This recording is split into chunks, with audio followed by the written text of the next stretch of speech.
Are you tired of the same old streaming options? Introducing Myco, the revolutionary Web3 content platform where you can not only watch films, TV shows, user-generated content, live events, and listen to podcasts, but earn from them too. Myco commissions and produces content that connects and empowers both viewers and creators in a fully decentralized video ecosystem. With live monetization, crowdfunding, NFT gating, and even the opportunity for fractional ownership of content, Myco is changing the game. Myco, join the conversation and start earning today. Download the app from the Apple and Google Play app stores. TellyCast, the TV industry news review.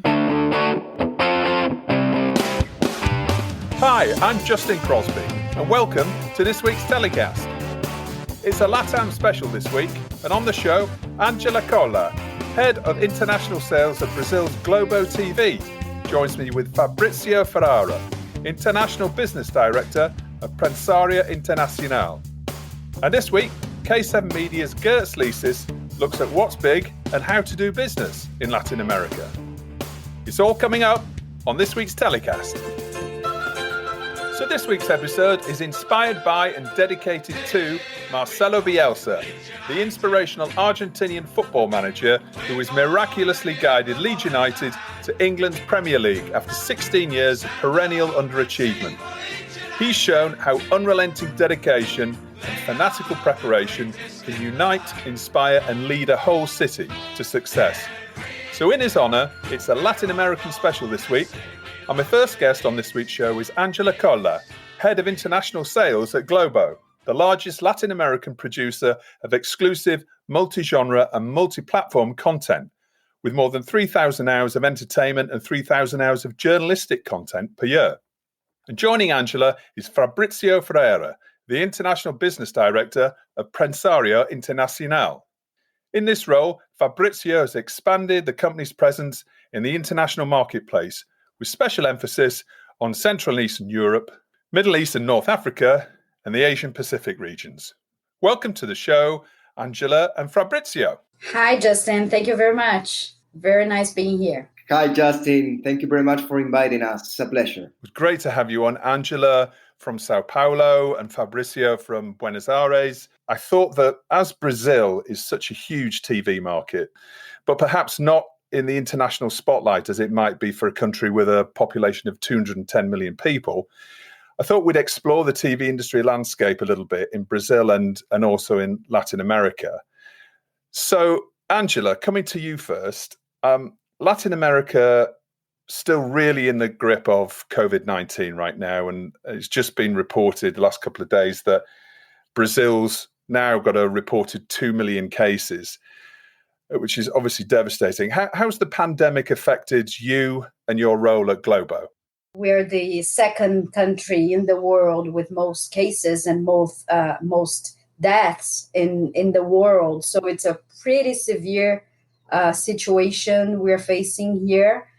Since March 16th, we're all at home at Globo. Only the really necessary people to be on site is right now working on our offices, but that's about 10 to 15% of the total employees. Globo has 15,000 employees, so only about 15% of them are on the journalism teams. All the rest of the teams are all working from home.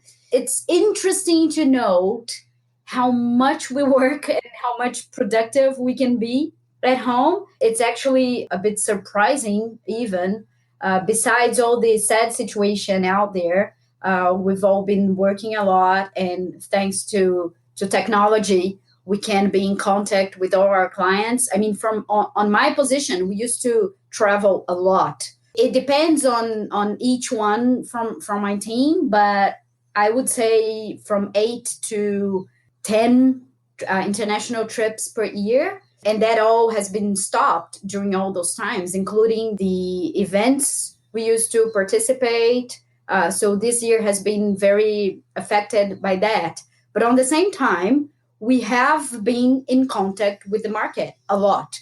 Internally, our internal meetings and our conversations with our clients and our potential clients have not stopped at all. It's insane even how much we talk. I have this feeling that everyone isolated at home all over the world, people feel the necessity of talking more to each other to know what's going on and how everything is on the other on other countries and on other markets. We've been dealing easily on that part. I have to confess, it has not been a challenge as much as I thought it would be.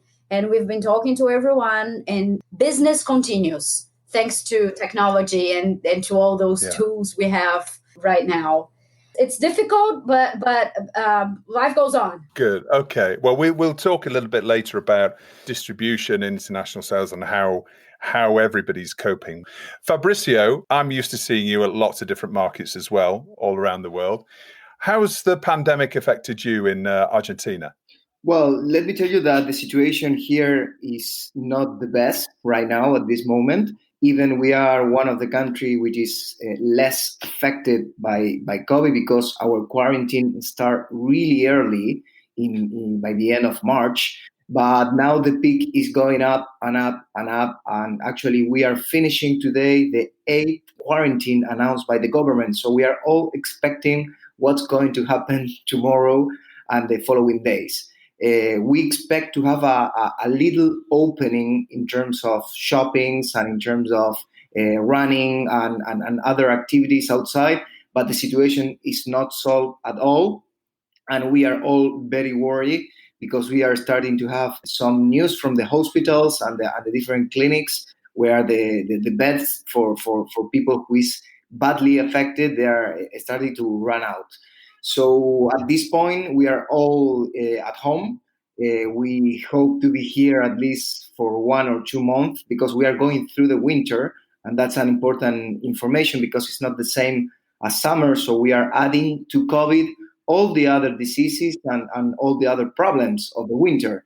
Business has not stopped at all thanks to the technology, but also thanks to the great relationship we have been building in the international market. We are all expecting to have the next event as soon as possible so we can all meet again and have a great business meeting discussing the business. But it's also true that the business has not stopped because most of the companies are developing new projects and thinking on the future. I think that's our north. We need to understand that this is not going to be now or tomorrow. We will have to live with this during the next couple of months. So stop is not an option, definitely. So yeah, and perhaps even more than that, actually, because the term new normal is perhaps overused, but I think it is, very applicable to the way that we've been doing business in the TV industry. So looking at Brazil, first of all, Angela, can you give TellyCast listeners a bit of an overview of the market, of the ecosystem within Brazil? Brazil is a huge country with over 200 million people on it. And we have our free TV channel in Brazil that is present in 99.9% of the country. So that's a huge reach. We have 5 local stations plus 120 affiliates. And that's how we can reach that big population. And with that free television getting out there in the whole country, we can make our content available to all that population. And that means that every 10 people in Brazil, 8 consume Globo, TV and digital. We have 100 million people daily on our channel watching our content. We have content for all the families, for the whole family. So that means people watching more. The media consumption in Brazil has increased a lot during this period. And that made Globo get even higher audiences during this period. Is Globo a private company or is it state-owned? It's a private company. It's a family-owned company. It started over 50 years ago. It started with a newspaper company, and then it got bigger and bigger. Now it's on the 3rd generation already and taken over the management of the company. Yeah. Now we have still newspaper, the free TV channel, over 20 pay TV channels, and an OTT platform called Global Play that is getting bigger and bigger every day. A few years ago, Netflix started operating in Brazil. Amazon Prime Video is in Brazil too. So that's basically the competitive scenario for Global right now, because the other free TV channels have always competed between themselves. Global has always been the first position channel, free TV channel in Brazil. And then the other three were kind of competing between themselves on the free TV market. Okay. The pay TV is also dominated by the global pay TV channels. Yeah. And so now internet, YouTube, Netflix, those are the big competitors right now. Global Play used to be a catch-up service for the global free-to-air channel only. Now it's a really a real OTT, direct-to-consumer platform that has originals being produced for it and very, very edgy shows, series, and it's different than what's on the free television. Mm-hmm. It's really original OTT content. So it's a different type of telling stories and producing content. And that's subscription-based. Subscription-based. And also acquiring content from international content. So movies and American series and all types of content. So it's a really robust OTT offer. And that's what's driving Globo's strategy right now. Globo is on a transformation, a very, very transformation on its companies, because we are right now joining 5 different companies into just one. And so it's a real challenge. So we're doing this process on the next couple of years still. It has been already done a big part of it, but it's not finished. The big plan is to focus on the direct-to-consumer strategy, be total data-driven, consumer-centric, turning into a media tech, which means investing as much as we can on technology. Okay. In order to and use it to generate business. So everyone has this 360 view on the markets and on the consumer habits. Whatever happens on the free TV will continue on the digital platforms and out on pay TV channels. So it's a deeper look on all our strategies and businesses in a way that we bring more value to the clients and to the advertising companies. Fabricio, this is obviously a huge generalization because LATAM is 20 countries with hundreds of millions of people. In terms of SVOD and AVOD and the different digital services now that have obviously disrupted just about every market throughout the world, how is that playing out in LATAM? Well, it's important to clarify, as you said, that in Latin America, apart from Netflix and Amazon, there's only one pan-regional competitor that can be, I don't know if it's the same size of them, definitely not, but it's an important company called América Móvil. And América Móvil is a Mexican company which is also operating an OTT called Claro Video, which is also operating in Brazil. So beyond these 3 companies, there are not much regional or local OTTs, SVOD, AdVOD. So the market situation in terms of the subscription base is a bit dominated by these companies. What Globo is doing in Brazil is very interesting because they have the content, they have the audience, and they have the know-how on the local market. So it's a very strong competitor on Netflix and Amazon. We have just seen the release of Netflix subscribers for second quarter in 2020. And let me tell you that Latin America is the 3rd largest region outside the US and EMEA. So totally in the second quarter, there was 36 million subscribers. And it is interesting to understand that Netflix is gaining more subscribers, at least in Argentina, compared to pay TV. Just to give you an idea, the largest operator here in Argentina, the pay TV operator, is Cablevisión from the Grupo Clarín, another big group in the region, and they have almost 3.5 million subscribers, but Netflix has almost 5.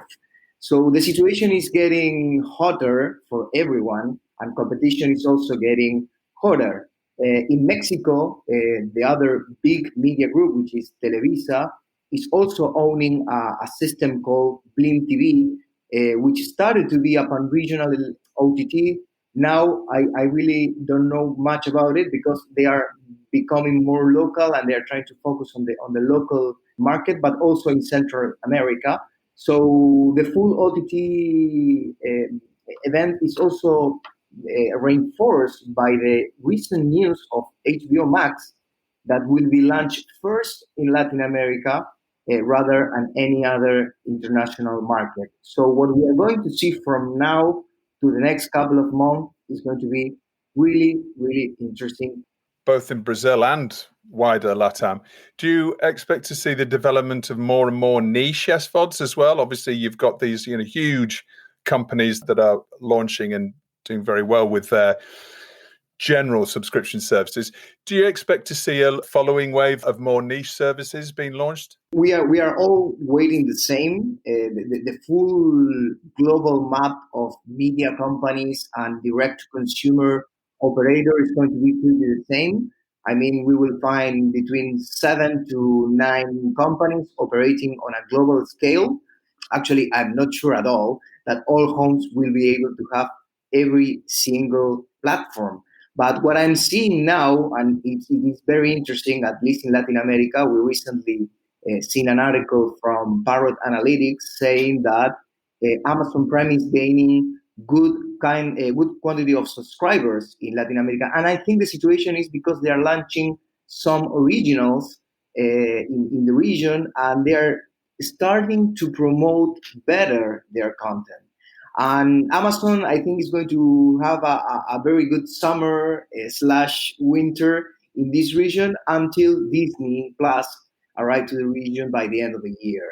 So everything is going to be changing so fast, so quick. So local companies, as said previously, like Globo, like Grupo Clarín, like Televisa, they are reinforcing their presence on the digital business because they understand that these huge international media companies are starting to become more aggressive. But I definitely believe local has its own rules, and you need to know the market to take that piece of the cake. To be honest, I can talk about the picture just right now, but tomorrow is going to be another, and in the next couple of weeks it's going to be another. But we are very, very excited because in terms of business, Latin America is becoming more relevant. Actually, it never stopped being relevant, but at the same time, with this new platform, everyone internationally is most interested in the region, and I think Angela has good information on that to share. I think Latin America is turning very, very digital right now. The access to broadband connections is larger each year. People are very connected and very, very digital. The digitalization of the territory is huge right now. And even the process of turning the advertising investment in digital in a few countries is already bigger in digital than on traditional TV. So that means people are on digital platforms. And in Chile, for example, it's already, I think on the past 1 or 2 years ago, it's already bigger. The total investment is bigger on digital platforms. On our platforms in Brazil, we see the same thing. It's not 50-50 yet. The traditional platforms are still bigger, but we see a shift. That means a lot, and people consume. People are crazy. Latin Americans are crazy about content, and so that means it's a trend that we see all over the world. And we face the same in Brazil and in Latin America. It's very interesting. Yeah, absolutely. And it's interesting what you were saying earlier on, Fabricio, about HBO Max rolling out in Latin America before many other territories. So it seems like obviously a whole load of disruption going on Everyone's rushing to digital. Some really important services are launching there first. It's all to play for at the moment. I wonder, with the effect that COVID has had, particularly in Latin America and Argentina and Brazil, we're all expecting, I think, to see a huge commercial downturn a little bit down the road, probably the beginning of next year, when the real effects of this pandemic hit home, but in terms of job losses, etc. Is there an AVOD service be waiting in the wings, really, to appeal to many, many consumers who are happy to watch ads? We've seen Pluto launching. We've seen lots of other competitive AVODs launching around the world. Is AVOD a thing in LATAM at the moment? We have witnessed in last March, during the start of the quarantine, the launch of Pluto TV, which is the platform from Viacom CBS. And it has been great because we had some examples on AVOD system in the past, like Crackle from Sony, that it doesn't work. It didn't work because it was, very early for the audience, and the audience was more related to another kind of platform or content. But Pluto TV arrives in the best moment, and they're gaining a lot of users in the region. And even we don't have the most updated figures, we know people is watching, and people is targeting a system like Pluto TV, which is not only alone. There's another company from the US called Tubi, which is very well known in the US, but it started to become a good player for Latin America. They have closed a very important deal with TV Azteca in Mexico, and they're expanding the platform all across the region. In the next couple of months, we need to understand that SVOD are not alone anymore. And along with the SVOD and along with the local player as Globo and Televisa and Grupo Clarín, we will start to find much more original content on the AVOD platforms. Pluto TV is a great example of that. Yeah. And how about Peacock? Is Peacock going to be launching in LATAM anytime soon? We don't know yet. It's going to be next year, I believe, but I'm not sure if Latin America is going to be the first. And you have to consider that Peacock has two business models in the US, but in Latin America, I'm not sure if it is going to be an AVOD or it's going to be an SVOD.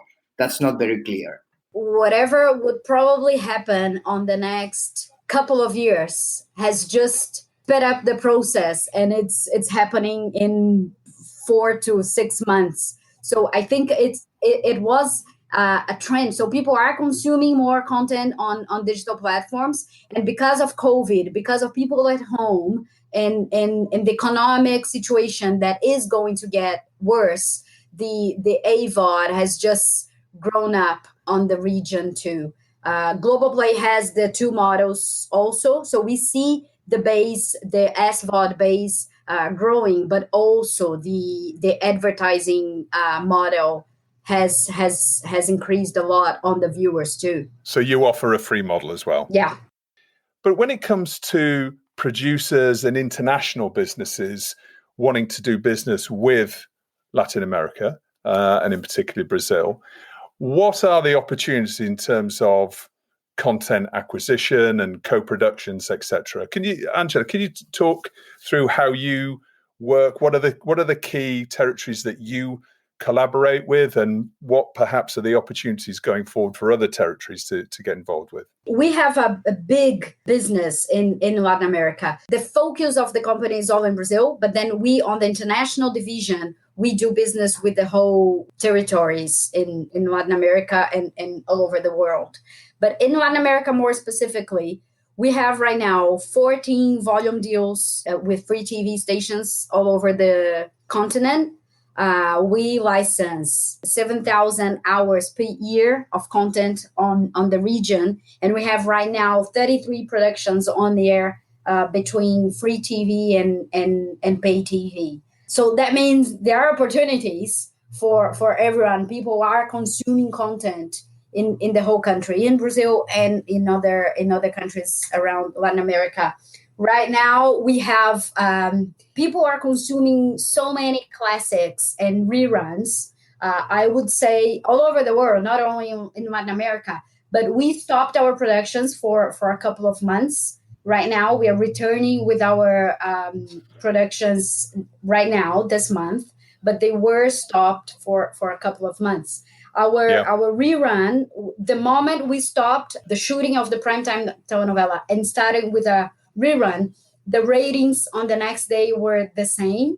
And the trending topics on Twitter and people talking about it on social media in our platforms and on others. So that means people are willing to watch the classics and the reruns, the big hits. And then we have other examples like that in other countries in Latin America. I think Fabricio is based in Argentina, and he probably knows that.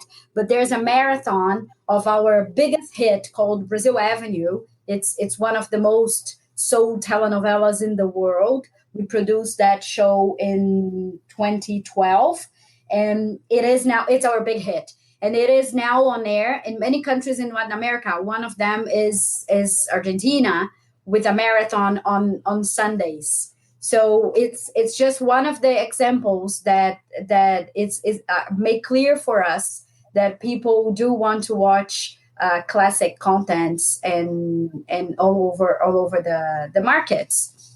It's also on air in Mexico, one of the biggest markets in Latin America. So and it was a hit on the rerun in Brazil too. So at the same time, it was on air in Mexico, Argentina, Brazil, and I think a couple more countries in Latin America, El Salvador and Honduras, maybe. But it's all over the place. Classics are always on top, not because they're high value content and people already love them, but also because most of the broadcasters in Latin America, they're dealing with the ad buys fall. So most of the advertising situation is critical due to the COVID expansion, and most of the channels need to reposition some key titles. Telefe has been the home of Globo's content, so Avenida Brasil was a huge success again, and in a different format. As Angela says, it's a marathon. It's not one day during the week or 2 days. It's a marathon on the weekends. So I think broadcasters are also trying to do new strategy on how to publish that content because they have to compete with more platforms. So in this context of advertising going down, audience going up, classics which are in the library and you already have the possibility to put them again. So it's a good combination to see what's going on in the region. And I'm not saying this is only for Latin America. I assume it's happening in other parts of the world. Speaking from a UK perspective, I know a handful of British factual producers that have made the trip down to Rio Content Market, for example, really looking to try and build co-production partnerships with Brazilian and other Latin American producers and networks. It doesn't seem to have happened, from where I'm standing. What do you think the barriers are between British and European producers working collectively in a co-production capacity with Brazilian and other Latin American, Mexican producers, for example? Right now, we have one that is actually shooting, is on production, that is co-production between Globo and Sony. We closed a deal with them for the production of 3 different series. One is called The Angel of Hamburg. It's a very international story about the war in Germany and a case of the with the Jewish in Germany during the Second World War, and that is being shot in Argentina and in our studios in Rio in co-production with Sony. And then there are 2 more yet to come.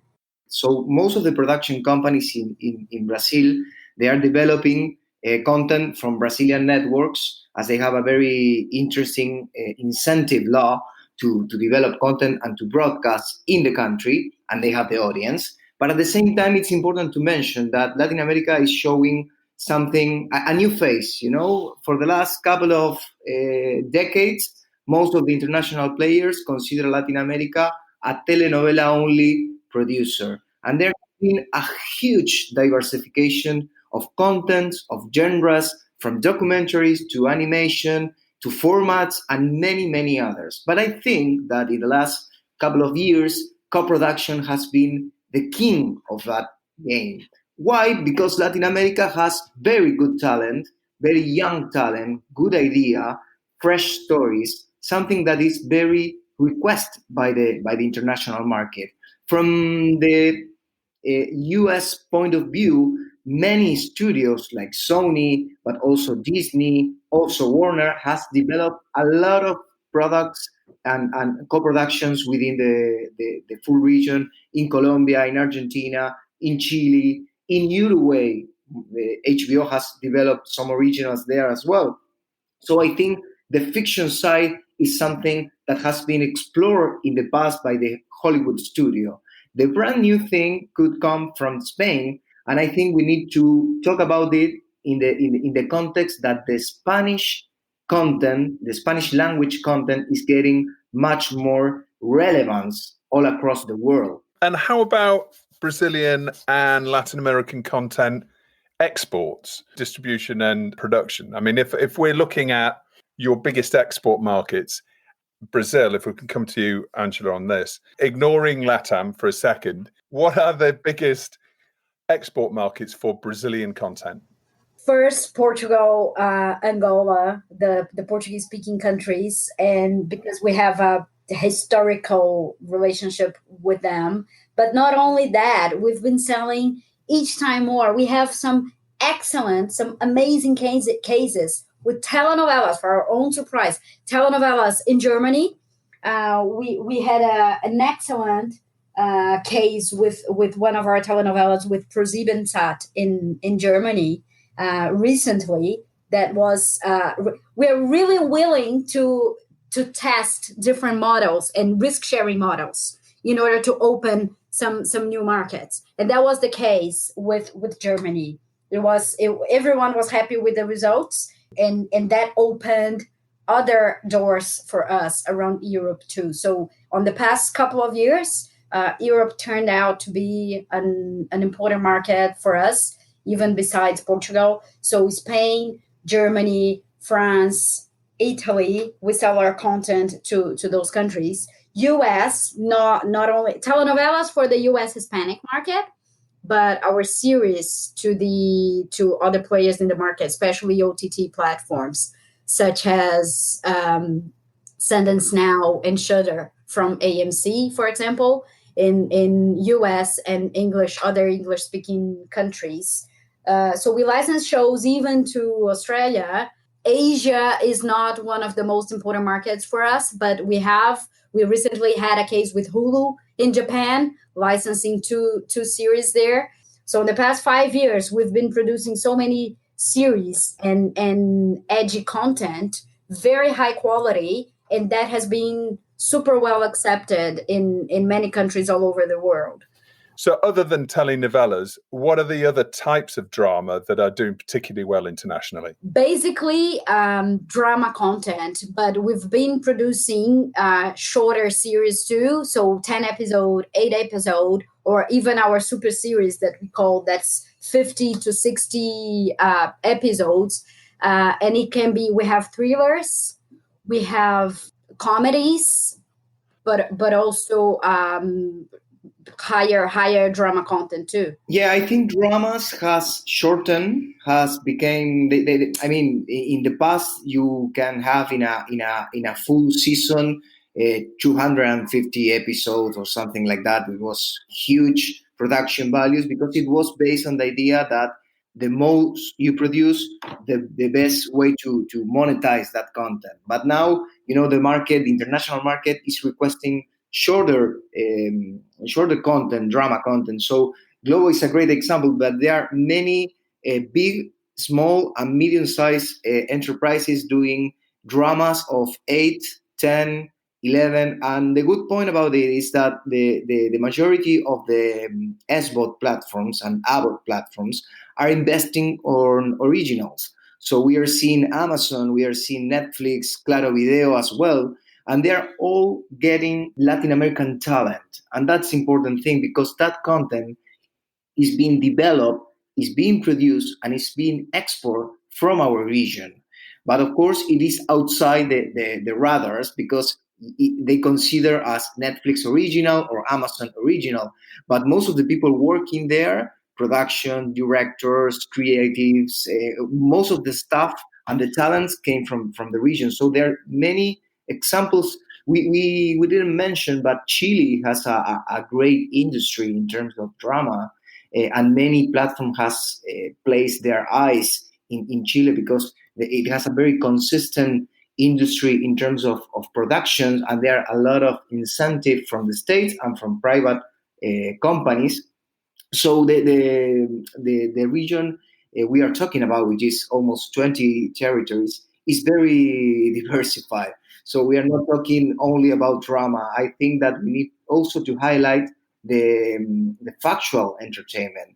We also need to highlight documentaries because when Netflix launches The Last Dance from Jordan, nobody knows or nobody believes that that product is going to be the most watched content, or like you say in the previous Wild Wild, the one also from Netflix. I don't remember the name, but it was a huge factual entertainment show, and I think Latin America has a lot to offer in many other aspects apart from fiction. But of course, fiction is the most important one. So now it's that time of the show where you get to nominate your hero of the week and who you're going to be telling to get in the bin.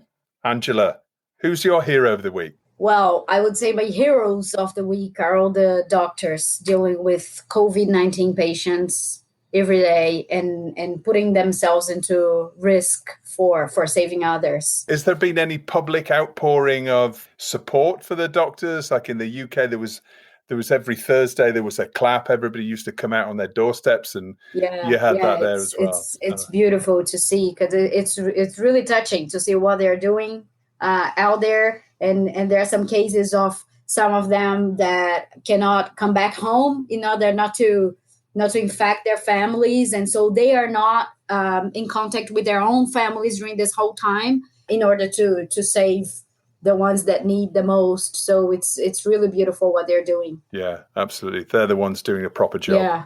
Fabricio, who's your hero of the week? Well, not to repeat to Angela, my heroes are all the fathers, grandfathers, uncles, cousins that are at home and outside home trying to entertain our kids and trying to make the best jokes and the best tells. It's difficult time not only for adults, it's difficult time for kids, and we need to pay attention more to them. And with all this situation on the COVID, it becomes much more complex. But I would like to say thanks to all them, because sometimes they need to be much more creative rather than other kind of situation. Fabricio, come on then. Tell me, have you got any tips? Have you got any creative tips for entertaining your kids? What can we learn from you? Well, we decided at home to limit the number of hours and minutes in front of the screen. So we are trying to put more hands on painting. We are trying to put more hands on games with cars and with dolls. And I have a daughter and a kid, and it's a bit complex, because their age are different. But at the same time, I'm feeling very comfortable making song with them and trying to put some music and has this time, to make them learn what our fathers gave to us. But sometimes we don't have those time in the last couple of years. So this is a very good opportunity to be with them. Fabricio, you're putting me to shame. I kind of, I've been hunched over my laptop for the last 12 weeks, and I try to help with some maths. They're not going to learn much from me from mathematics, I'm afraid. But and now it's time to nominate who you're going to chuck in the bin. Fabricio, who or what are you going to put in the bin? Well, during quarantine, we have more time to watch the news and the TV channels who are more related to that genre. And we hear a lot of people breaking the quarantine and doing things that are stupid, like gathering together, like going to places, like visiting some familiar. So this situation for me is very, very sad, because they don't understand that this is our responsibility in this situation. So I would throw to the bin definitely to that part of the humanity who is not taking care of them and their relatives. The quarantine breakers. And I think probably, without getting too political, but there are many leaders, I think, in right across the world who haven't perhaps given, the right leadership when it comes to lockdown and quarantine and all the rest of it. Angela, who are you going to tell to get in the bin this week? Well, I put in the bin a man called João Teixeira Faria. He was known as John of God. He was a spiritual Brazilian leader and a healer. He used to do surgeries, spiritual surgeries, and people from all over the world would come to this little town called Abadiânia in Brazil during 3 decades. But then it came to public in 2019 that he used to, during this whole time, he used to harass and rape women using his power and even threatening women who mentioned they would go to the authorities to tell them about the abuses, and he would threaten that women and use his power not to allow that to be done. And then once the first woman came into public, she was actually a Holland. It was an international, one of his international clients that came into public on an interview. After that, more than 300 women came to public also following the hashtag #MeToo campaign. Thanks to that, and thanks to all those women that stand up together and hold their hands not to allow those type of horrible things to happen anymore. So I put this man to the bin this week. Is he recently been tried, or is he currently in prison, or what's? He got arrested. Yeah, he got arrested, and he was in prison. As far as I know, he's an old man. He's a 70-something-year-old man. And right now he got the allowance to go to home because of COVID situation, but still on domiciliary prison. But he's at home. It sounds like a very harrowing situation that lots of people have gone through, and it obviously sounds like something that could be the makings of a documentary. And that sounds appalling. Yeah, there is, and that is on my mind right now. I'm very impacted with that situation because I just watched a documentary series about that case. And once I saw it on the news on 2018, there was not much about it. But on the documentary, it's actually on Globo Play. It's 6 episodes telling the whole story, what we know on the news behind the stories of his life. He used to rape even his daughter. His daughter was raped since she was 10 years old by her own father. So it's a terrible situation. And I was very impacted by it. Yeah, I bet. Well, absolutely. That is a sad note to end on. Fabricio, Angela, thank you so much for joining us this week. It's been really fascinating to hear about opportunities in Brazil, the market in LATAM as a whole, and certainly given me a bit of an insight into it, which is great. So thank you so much for joining us, and as ever, we hope to see you down the road at some point.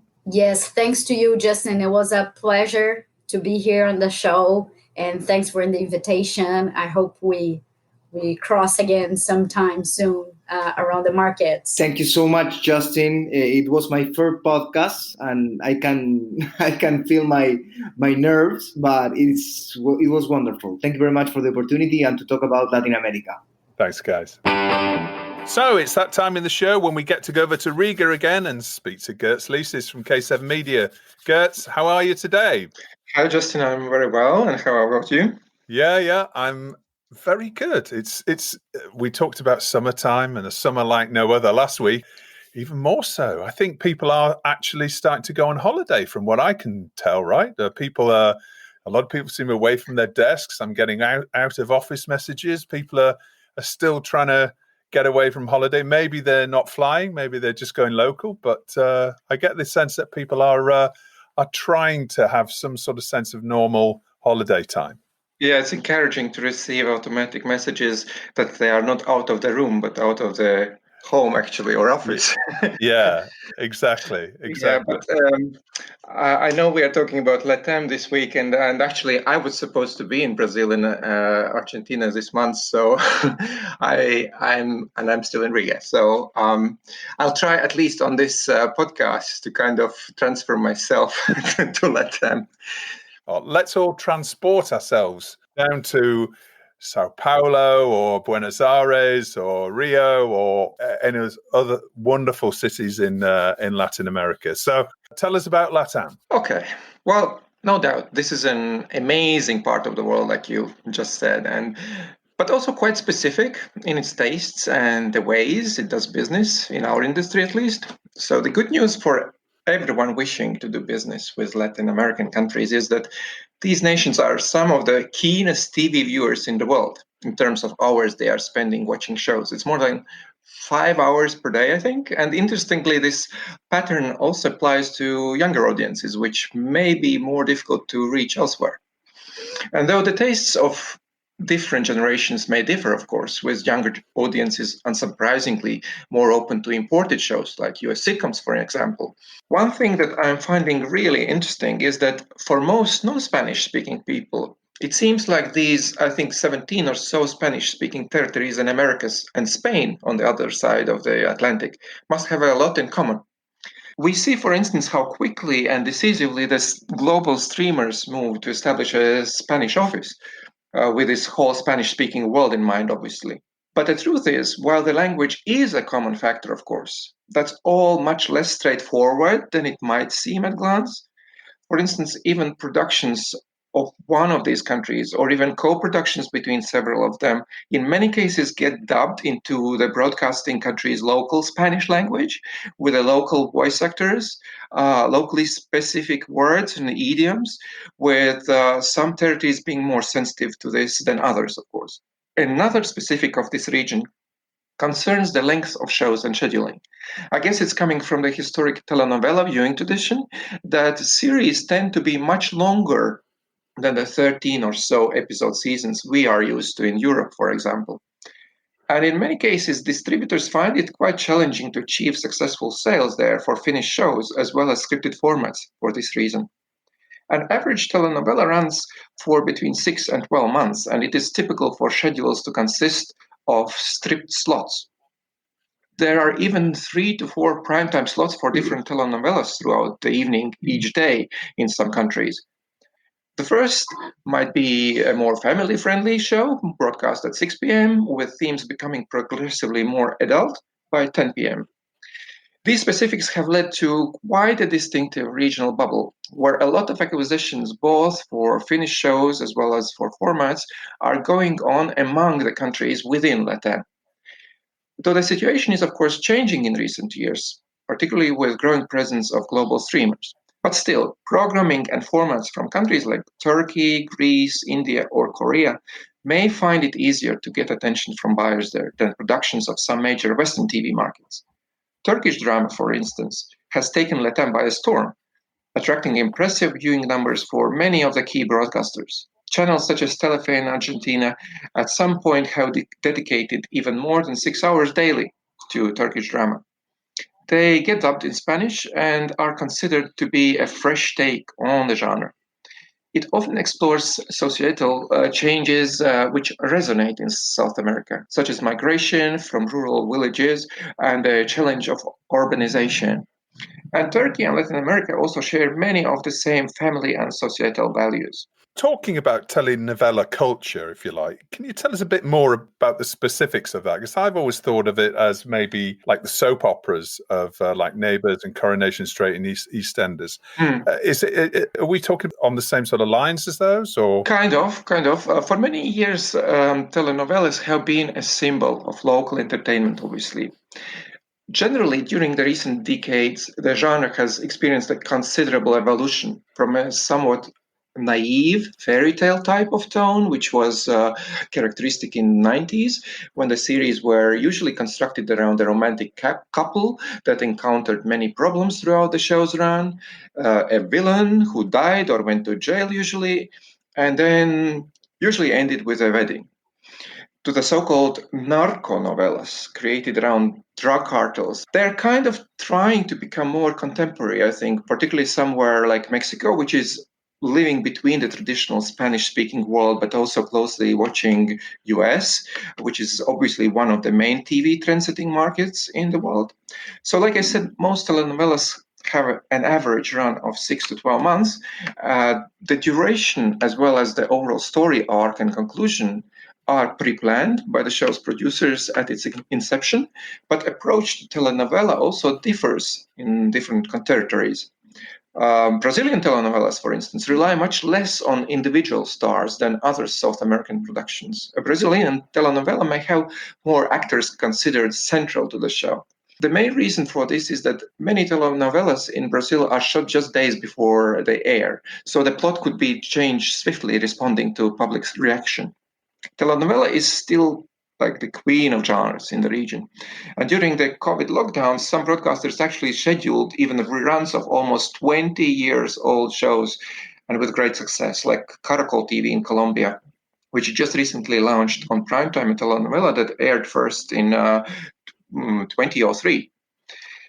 Younger generations might be slipping away a bit from watching these long series, though, but to keep them to the screens, a quite interesting strategy was adapted in recent years: re-editing of classic telenovelas into shorter versions, kind of condensing them into a faster-paced, concentrated versions. Interesting.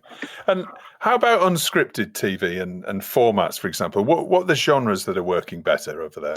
When it comes to format adaptations, the biggest Latin countries are considered slow burners. They tend to adapt successful formats after they have proved themselves in a number of other territories. In recent years, however, more modern formats are given preference, and bigger markets like Brazil also act as a regional trigger for surrounding markets. Besides, if we are talking about Brazil, it can also be chosen as a regional hub for other Latin adaptations, as seen, for instance, with Endemol Shine's, now Ben & Jerry's game show The Wall. Reality is probably the most popular format genre and the safest bet with audiences, as it is perceived as closely related to soap opera or telenovela, something reminding of it, of this culture again. So shows like Big Brother or The Farm are doing really well. But so are also big talent shows like The Voice, for instance. And again, I would probably speak about Mexico as a bit different market. Actually, Mexicans, I think, prefer being called Americans rather than attached to the Latin region. But because of the Spanish language, we tend to kind of drift them between the both. Talent shows in Mexico, from singing to cooking and also skill sport, have gained the most popularity over the last recent years, while game shows and daytime variety shows have been on decline. We talked about LATAM being in a little bit of a bubble, if you like. Is there any particular advice you could give anybody coming from outside the region, from different cultures, in respect to doing business, how you do business in LATAM? Every case is different, of course. And not that it's something very different from what we are used to, but I think personal relationships are at the heart of most business dealings there. So you should definitely take the time to cultivate strong long-term relationships. Typically, meetings start off slowly and often late, so plan plenty extra time before and also after. And verbal communication is often given greater weight than written. And small talk, like food, travel, family, life, or football, which are considered the safe topics there, is an important part of the meeting. Matters of importance, such as deal making, are generally not discussed until the end of a session. So you can also find people standing much closer to each other and having far stronger eye contact than in many other cultures. And they also are unlikely to suppress emotion in business situations. Emotional discussions are seen as a positive and imply engagement. So I'm afraid this current pandemic situation may have been emotionally harder to survive for Latin American people than for Northerners like Latvians, for instance. So I think just let's hope that things improve soon and that MIP Cancun, which is the Mexican MIP, along with the Rio content market and NatP in Miami, are among the most important program markets for this region. Let's hope that MIP Cancun will still be able to go ahead from 17th to 20th November as planned. Yeah, that's right. There's a lot of those key markets are all towards the end of the year and right at the beginning of next year as well. Having been to NatP on a number of occasions, I can vouch for how key, obviously, it is for the region. So you're right. Fingers crossed, and hopefully we can all be back doing business face to face in Mexico or Miami in the coming week. Fascinating, really interesting stuff, Girts. I've learned a lot this week about LATAM. Thanks to you, and thanks to Fabricio and Angelas. Cheers, Girts. Thank you. Speak soon. Well, that's about it for this week's show. Thanks as always for listening. As ever, please rate and subscribe to the show and share it with friends and colleagues. If you want to hear about our advertising and sponsorship packages, please email justin@boomdialogue.com. That's justin@boomdialogue.com. TellyCast was edited by Ian Chambers. We'll be back with another show next week when we're focusing on distributors. So in the meantime, have a good week. Stay safe.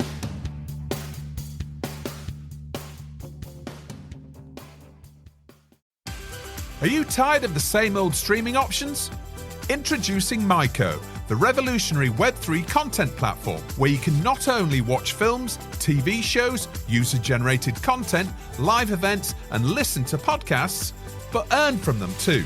Myco commissions and produces content that connects and empowers both viewers and creators in a fully decentralized video ecosystem. With live monetization, crowdfunding, NFT gating, and even the opportunity for fractional ownership of content, Myco is changing the game. Myco, join the conversation and start earning today. Download the app from the Apple and Google Play app stores.